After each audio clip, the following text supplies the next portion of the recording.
जय मला उद्या जेजुरी गडावर दसऱ्याची तयारी पूर्ण झालेली आहे आणि ते करण्यासाठी मार्तंड संस्थान सुद्धा प्रयत्नशील आहे। उद्या सकाळी पहाटेची पूजा होऊन मग देवाचे घट उठवले जातील। त्यानंतर जेजुरी गडावर ध्वजपूजन, खंडापूजन व नगारखाना पूजनाचे पूजन केले जाईल। त्यानंतर सायंकाळी 6 वाजता श्रींची स्वारी जेजुरी गडावर निघेल व आकर्षक असा भेट सोहळा रमणा परिसरात होईल। कडेपठार महाराज असतील आणि खंडेराय महाराज असतील यांची प्रतिकात्मकरित्या भेट रमणामध्ये रात्री 2 वाजता होईल आणि अतिशय फटाक्यांच्या आतिषबाजीमध्ये अतिशय सुंदररित्या हा सोहळा नयनरम्य असतो व हा नुसता शाही सोहळा नाही तर हा मर्दानी सोहळा आहे की जिथं डोंगरदऱ्यातून आपली खंडेरायाची पालखी ही डोंगरदऱ्यातून फिरते आणि रात्रभर लोक त्या पालखी बरोबर ती पालखी घेऊन नाचत असतात, आनंदाने बागडत असतात।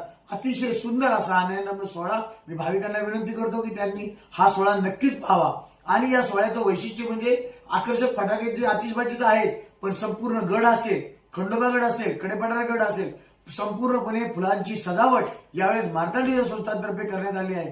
आकर्षक अशी विद्युत रोषणाई की जेणेकरून डोळे दिपतील अशी आकर्षक रोषणाई यावेळेस मार्तंड संस्थानतर्फे करण्यात आलेली आहे। खूपच नयनरम्य सोहळा हा हजारो वर्षापासून मार्तंड संस्थान असेल किंवा खंडोबा गडावर साजरा केला जातो आणि हा सोहळा पाहण्यासाठी लाखो भाविक दरवेळेस येतात। मी अजूनही भाविकांना आवाहन करतो की आपला हा मर्दानी सोहळा पाहण्यासाठी नक्कीच आपण जेजुरी गडावर या।